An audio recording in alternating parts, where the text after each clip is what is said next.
ये पैगाम है भारत के हर कंटेंट क्रिएटर के नाम। जय भीम बड़ा सीधा हंसी, जय भीम तैयार हो जाइए to unleash yourself. Jai Bhim app available on the Play Store and Apple App store.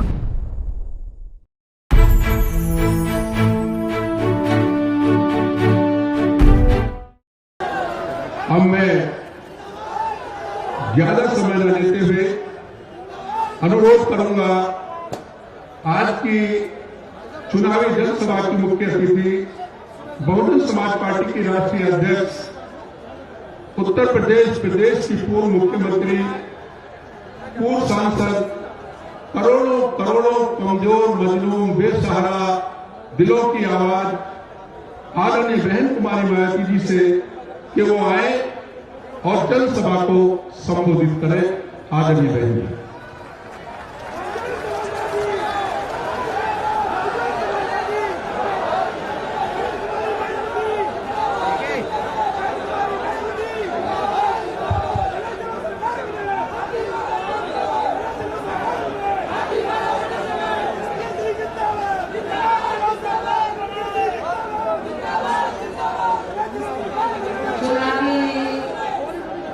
जनसभा में इकट्ठा हुए बीएसपी के सभी छोटे बड़े पदाधिकारियों एवं कार्यकर्तागण, आज आप लोग उत्तर प्रदेश में विधानसभा के लिए हो रहे आम चुनाव में कोरोना नियमों का पालन करते हुए अपनी पार्टी के उम्मीदवारों के समर्थन में मुझे सुनने के लिए यहाँ इकट्ठा हुए हैं, तो उसके लिए मैं आप सभी लोगों का हार्दिक दिल से आभार प्रकट करती हूँ।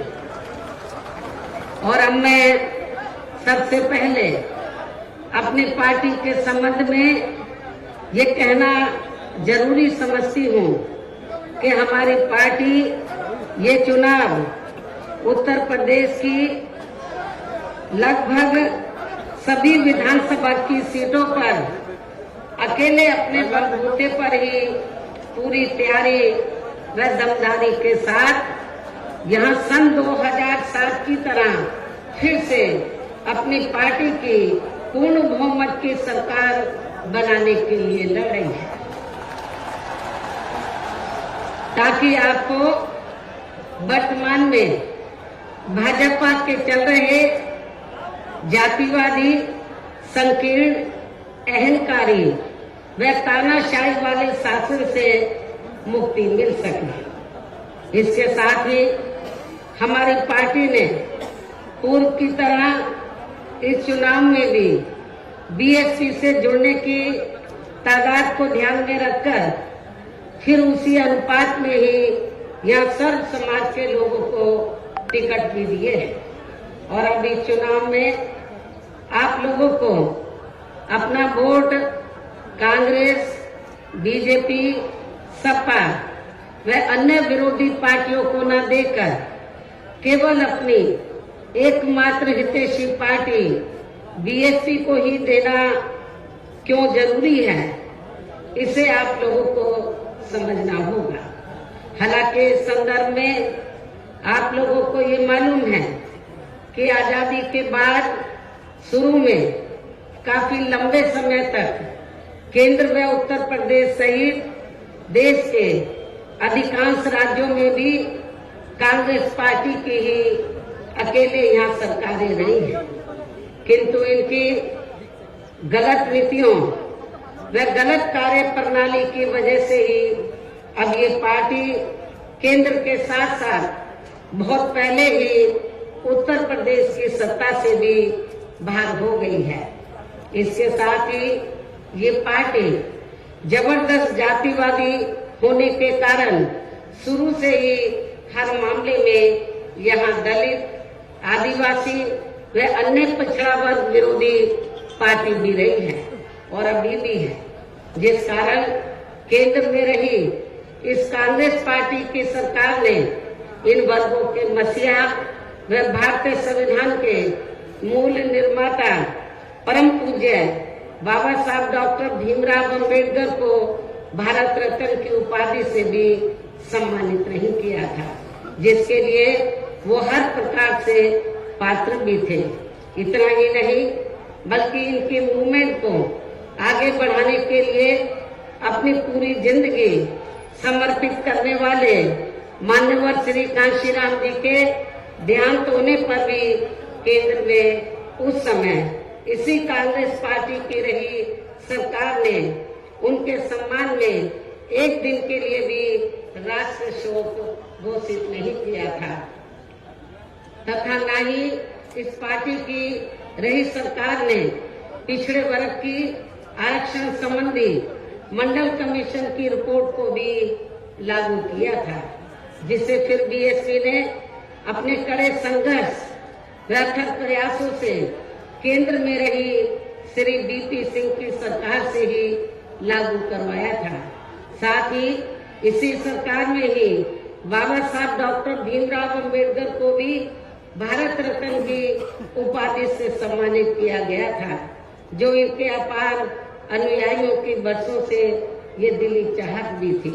लेकिन अब केंद्र व अधिकांश राज्यों की भी सत्ता से बाहर होने के बाद यही कांग्रेस पार्टी खासकर दलितों, आदिवासियों व अन्य पिछड़े वर्गों के वोटों की खातिर आए दिन किस्म किस्म की नाटकबाजी करती रहती है, जबकि इन वर्गों के मामले में इस पार्टी की सच्चाई तो ये है कि कांग्रेस पार्टी जब सत्ता में होती है और इनके अच्छे दिन होते हैं तो तब इस पार्टी को इन वर्गों का विकास व उत्थान आदि याद नहीं आता है, तथा न ही इनको महिलाओं की भी भागीदारी याद आती है। इतना ही नहीं बल्कि इस पार्टी के बाद खासकर यहाँ सपा व बीजेपी आदि की बनी सरकार में भी यूपी की जनता हर मामले में व हर स्तर पर काफी ज्यादा दुखी रही है। सपा की सरकार में तो अधिकांश यहाँ गुंडों, बदमाशों, माफियाओं व अराजक तत्वों एवं सरेआम लूट खसोट करने वालों का ही राज रहा है, जिसकी खास वजह से ही इस सरकार में आए दिन यहाँ जाति व धर्म के नाम पर तनाव व दंगे आदि ही होते रहे हैं। इस मामले में पश्चिमी यूपी का मुजफ्फरनगर कांड इसका खास उदाहरण है। प्रदेश में विकास के कार्य भी ज्यादातर यहाँ एक विशेष क्षेत्र व एक विशेष समुदाय के लोगों तक ही सीमित होकर रह गए। और इतना ही नहीं, सपा की सरकार के चलते दलित व अति पिछड़े वर्गों के लोगों के साथ तो हर स्तर पर सौतेला रवैया अपनाया गया है। आप लोगों को ये मालूम है कि जब सपा पावर में आई तो सपा सरकार ने एक काम ये किया सबसे पहले सत्ता में आते ही कि हमारी पार्टी की सरकार ने जो दलित और अन्य पिछड़े वर्ग में समय समय पर संत गुरु और महापुरुष हुए तो उनको आदर सम्मान देने के मकसद से, उद्देश्य से हमारी पार्टी की सरकार ने जिन नए जिलों के नाम इनके नाम से रखे, नई योजनाओं के नाम इनके नाम से रखे तो उनको बदल दिया। और इतना ही नहीं, मैं सरकारी कर्मचारियों को भी ये बताना चाहती हूँ कि जब पदोन्नति में आरक्षण को लेकर तो पार्लियामेंट में बिल आया तो यही समाजवादी पार्टी थी जिसने इस बिल को फाड़ दिया था और इस बिल को पास नहीं होने दिया, ताकि जो दलित वर्ग के लोग हैं उनको पदोन्नति में आरक्षण की सुविधा न मिल सके। ये समाजवादी पार्टी का कैरेक्टर है, चाल चरित्र है। इसी प्रकार भाजपा सरकार की भी नीतियां व कार्यशैली अधिकांश यहाँ जातिवादी, पूंजीवादी एवं आरएसएस के संकीर्ण एजेंडे को ही लागू करने पर टिकी रही है। जिससे प्रभावित एवं शिकार हुए लोगों का इस सरकार में सही से विकास व उत्थान आदि नहीं हो सका है। साथ ही इनका हर स्तर पर काफी ज्यादा उत्पीड़न भी किया गया है। धर्म के नाम पर हमेशा यहाँ तनाव व नफरत आदि का वातावरण ही बना रहा है। ये किसी से छिपा नहीं है। प्रदेश में हर प्रकार के अपराध भी काफी ज्यादा बढ़े हैं। खासकर दलित व महिलाएं भी इस सरकार में कतई भी सुरक्षित नहीं रही हैं। लेकिन मीडिया में इनके आंकड़ों को ज्यादातर दबा दिया जाता है।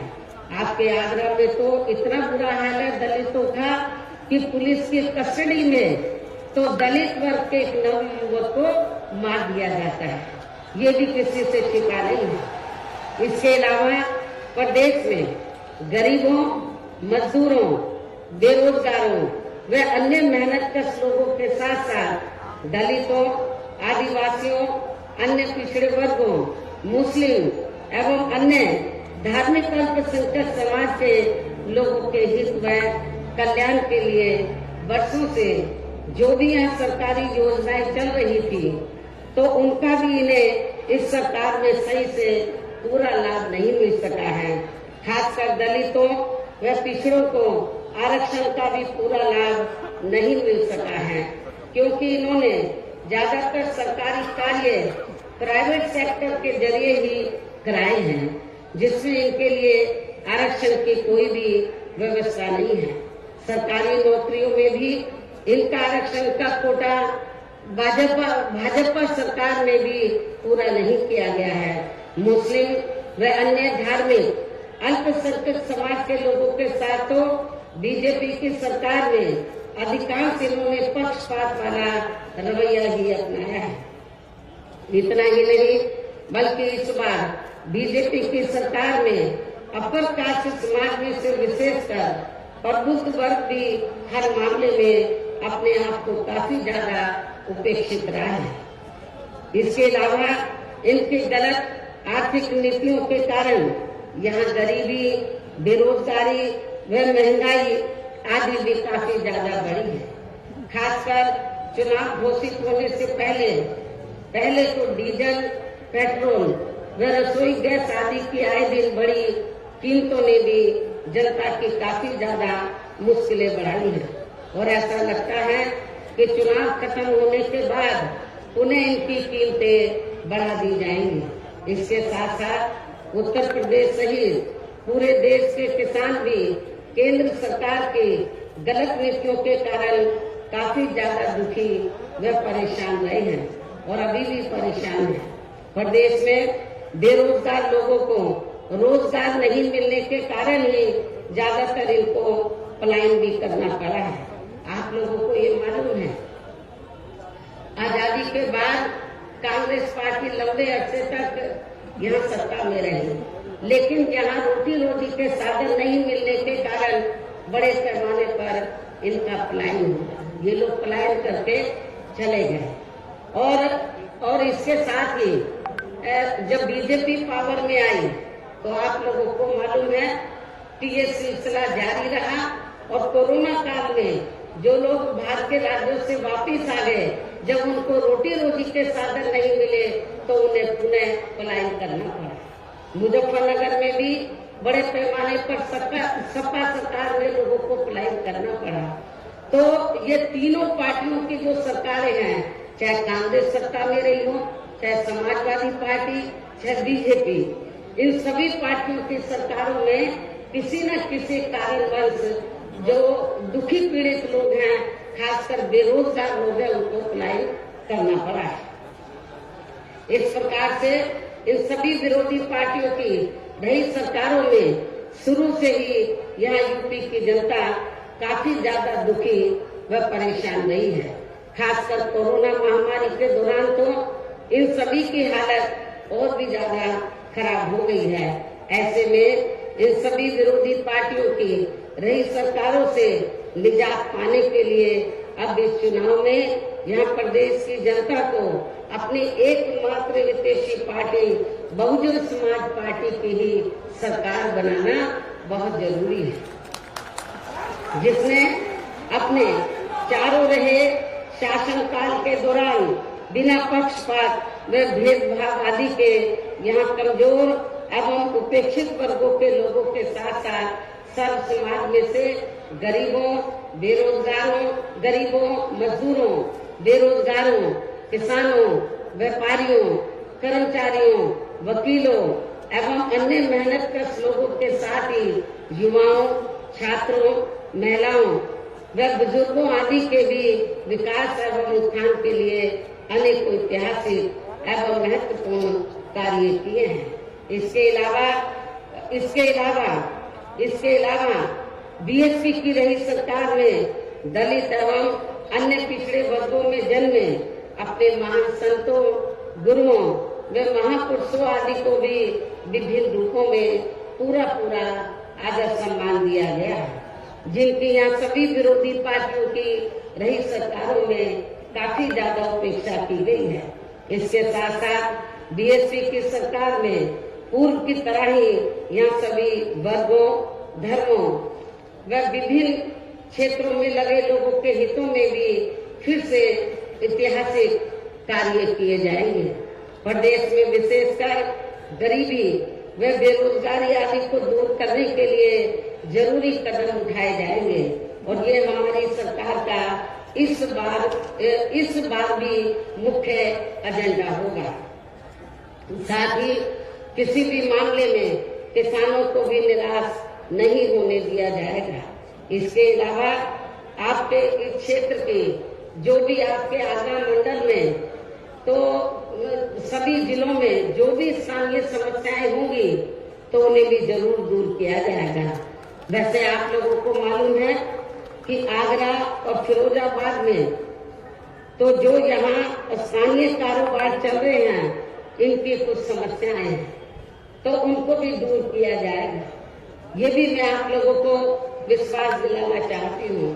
साथ ही केंद्र व यूपी सरकार के भी विवादित, इसके साथ ही केंद्र व यूपी सरकार के भी विवादित नियमों व कानूनों को यहाँ जल्दी से लागू नहीं होने दिया जाएगा।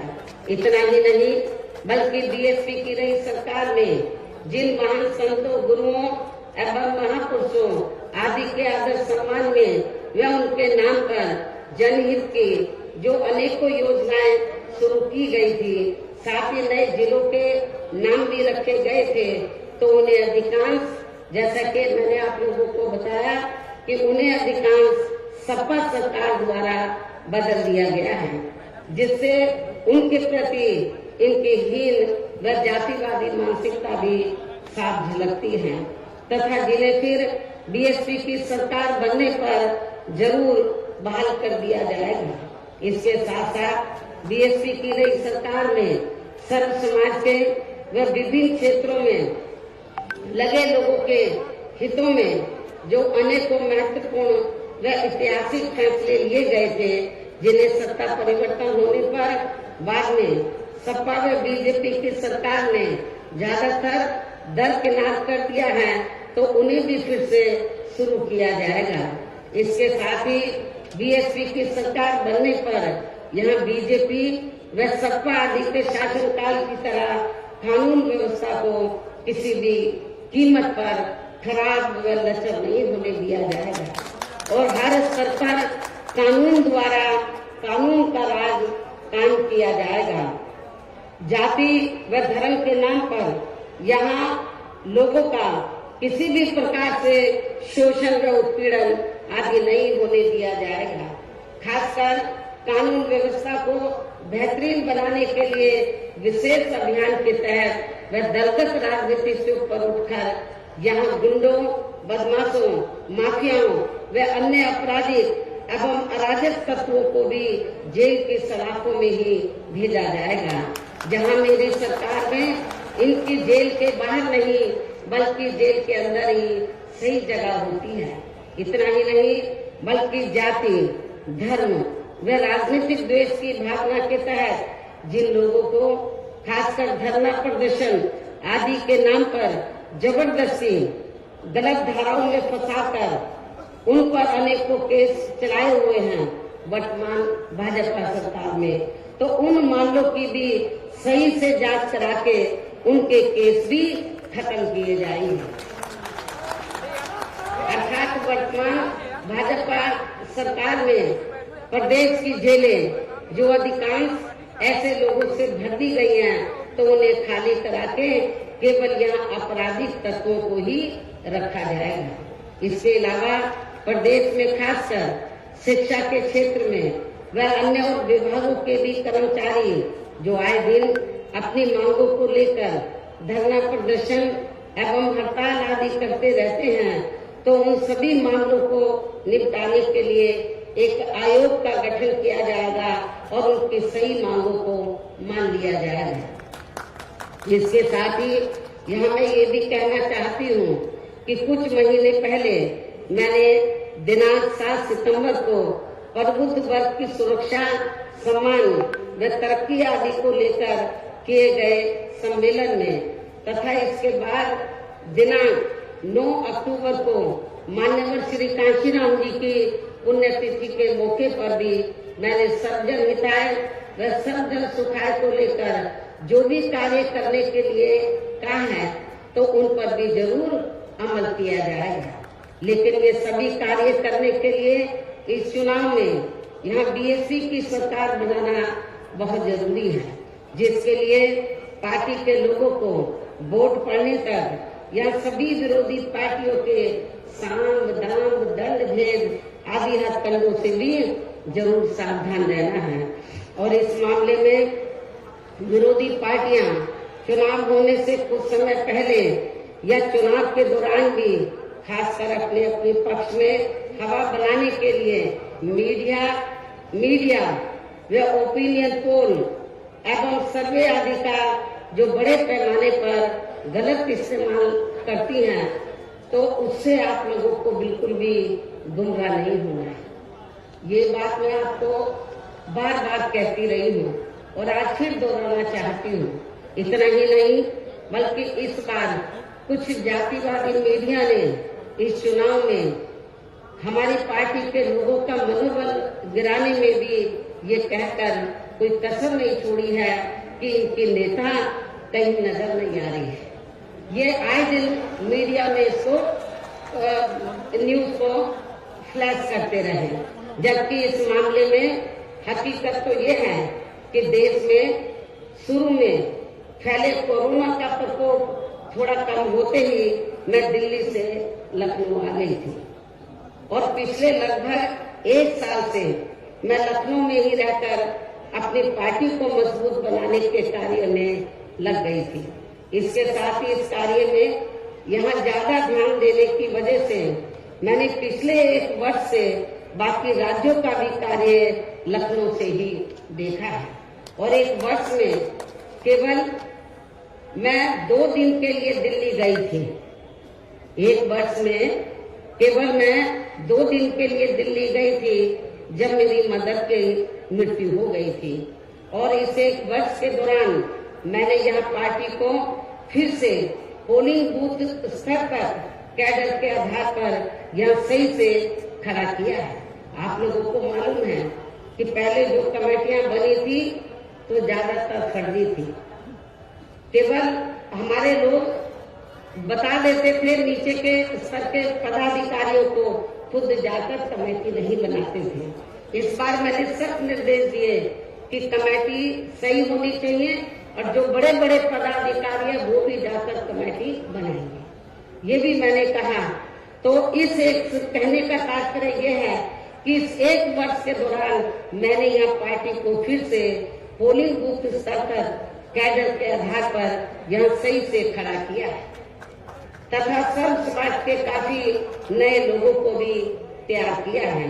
इसके साथ ही पोलिंग बूथों की कमेटियों के बनने के बाद फिर मैंने अपने ज्यादातर निवास स्थान पर ही उनकी समीक्षा बैठकें भी की है और ये कार्य खत्म होने के बाद फिर मैंने इस बार उम्मीदवारों का चयन करने के मामले में भी विशेष ध्यान दिया है। क्योंकि इस मामले में पिछले चुनाव में हमारी पार्टी के कुछ वरिष्ठ नेताओं ने, जो अधिकांश दूसरी पार्टियों में चले गए हैं, उन्होंने काफी विश्वासघात किया है। पिछले बार चुनाव में उन्होंने काफी विश्वासघात किया, न जातीय समीकरण का ध्यान रखा, बल्कि सुनने में तो ये आया कि दूसरी पार्टियों के उम्मीदवारों से साठगांठ करके हमारे नेताओं ने ज्यादातर डमी कैंडिडेट खड़े कर दिए, जिसकी वजह से पिछले विधानसभा चुनाव में हमारी पार्टी का अच्छा रिजल्ट नहीं आ सका।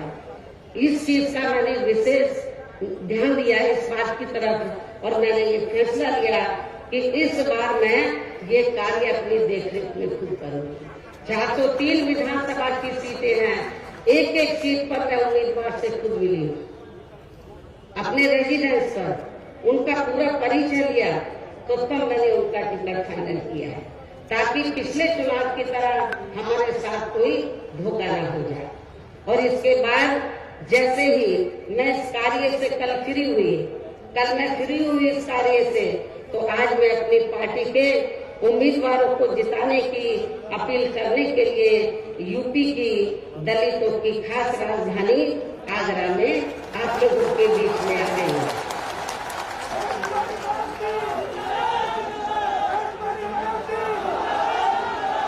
लेकिन मुझे भी पूरे यूपी में अपने खासकर दलित वर्ग के लोगों पर ये नाज है कि वे मीडिया के दुष्प्रचार पर कि इनके नेता कहाँ हैं, उससे कतई भी गुमराह नहीं हुए और अपने कार्य में पूरे जी जान से डटे रहे, जिसके कारण इस दौरान बाकी जातियों के लोग भी बीएसपी में बड़े पैमाने पर जुड़े हैं। जब वीकर सेक्शन के लोग, दलित वर्ग के लोग बड़े पैमाने पर कैडर के आधार पर जुड़े, जिसकी तरफ मैंने विशेष ध्यान दिया, तो फिर जो बाकी जातियां हैं वो भी बड़े पैमाने पर बीएसपी में जुड़ी है।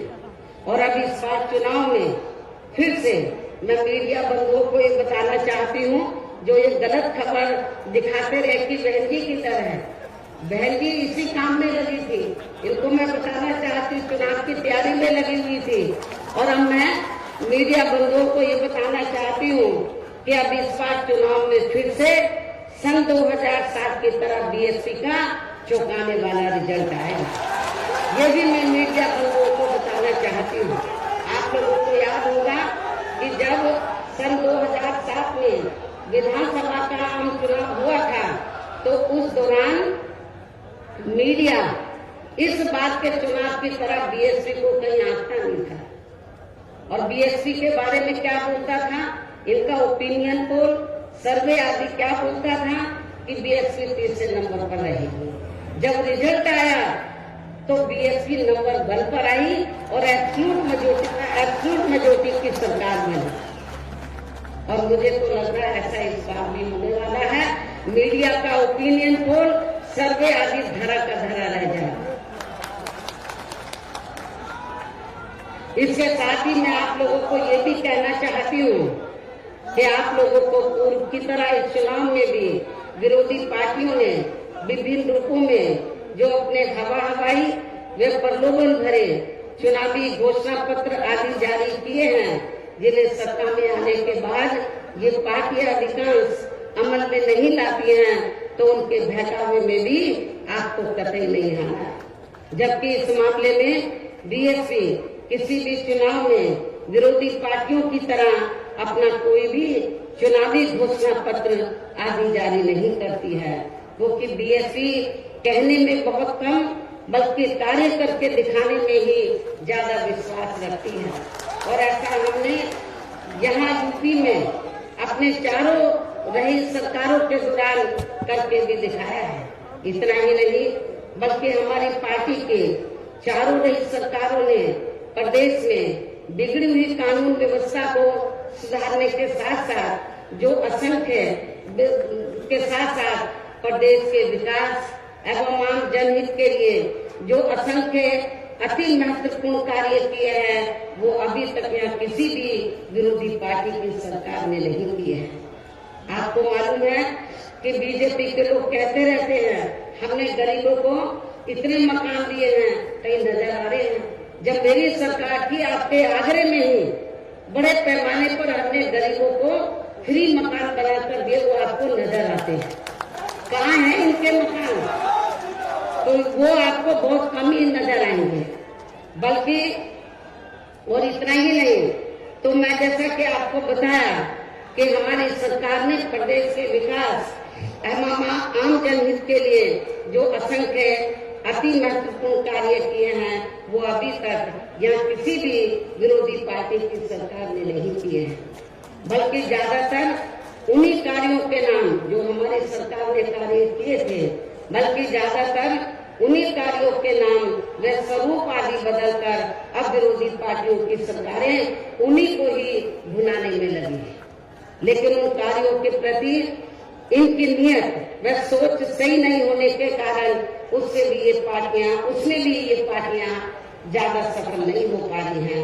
इन्हीं जरूरी बातों के साथ ही हम मेरा यही कहना है कि आप लोगों को इस चुनाव में अपने हित व कल्याण के लिए या फिर से यूपी में बीएसपी की सर्व जन हिताय व सर्व जन सुखाय की नीतियों पर आधारित सरकार बनाना बहुत जरूरी है। और इसके लिए पार्टी के लोगों को, इसके लिए बीएसपी के लोगों को वोट पड़ने वाले दिन कोरोना नियमों का पालन करते हुए सबसे पहले सुबह उठते ही व समय से अपने अपने पोलिंग बूथों पर अपना वोट डालने के लिए जाना है। वोट वाले दिन याद रखो, बहुजन समाज पार्टी के लोगों, जो बीमार हैं, बुजुर्ग हैं, उनको छोड़कर जो बाकी लोगों को उस दिन आप लोगों को उपवास रखना है। कब तक? जब तक आप लोग अपने अपने पोलिंग बूथों पर वोट डालकर अपने घरों में वापस नहीं आ जाते। और इस मामले में हमारी जो महिलाएं हैं वो भी पीछे नहीं रहेंगी, ये भी मैं बताना चाहती हूँ। तो सुबह उठते ही सबसे पहले अपने अपने पोलिंग बूथों पर आप लोगों को वोट डालने के लिए जरूर जाना है। इसके साथ ही आपका वोट अन्य कोई व्यक्ति डाल न सके, इसका भी आप लोगों को खुद ही ध्यान रखना है। इसके साथ साथ अपनी पार्टी का कोई भी वोट पड़ने से ना रह जाए, तो उसका भी पार्टी की हर पोलिंग बूथ की कमेटी को विशेष ध्यान रखना है। और अब अंत में मेरी बीएसपी के लोगों से यही अपील है कि पार्टी ने या आपके क्षेत्र में, आपके आगरा मंडल में जिन भी विधानसभा की सीटों पर अपने उम्मीदवारों को चुनाव के मैदान में उतारा है, जो यहाँ आपके बीच में मौजूद भी है।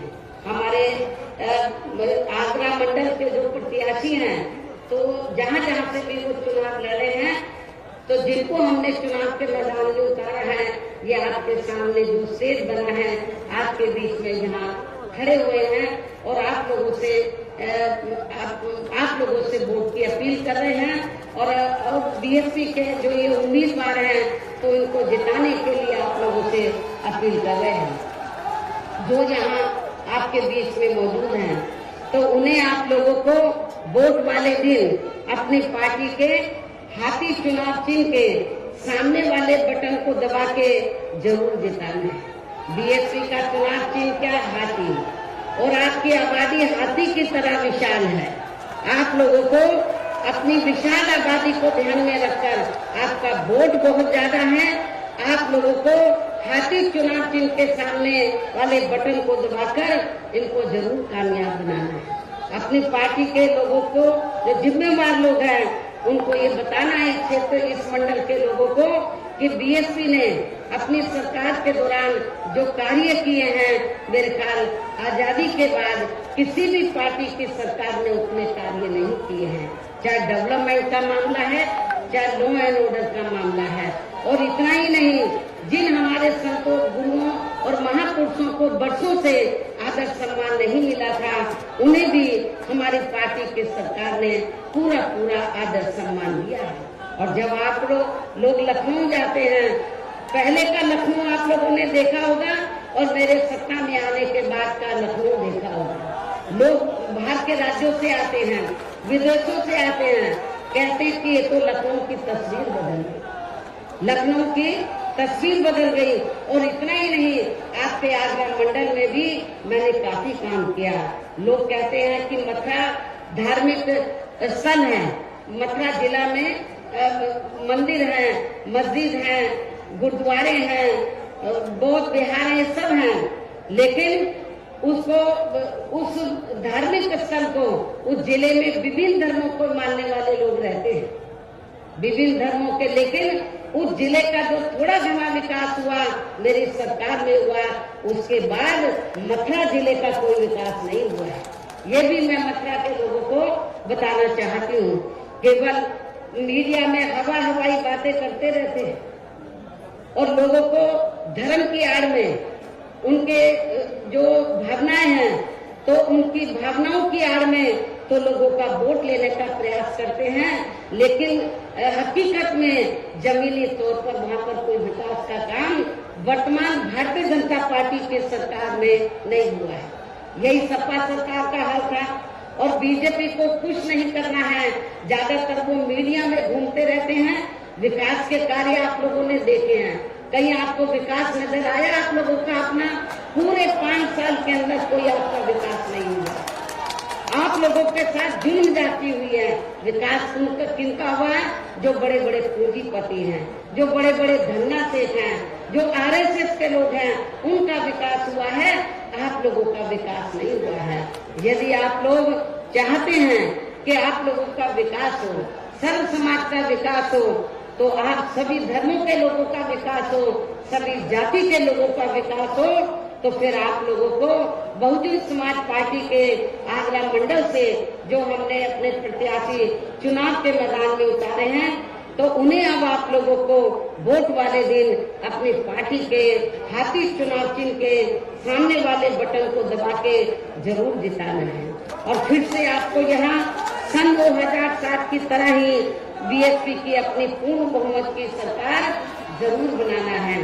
तभी फिर प्रदेश में यहाँ अमन चैन कायम होने के साथ साथ सभी धर्मों व वर्गों के लोगों का भी सही से विकास व उत्थान आदि हो सकता है।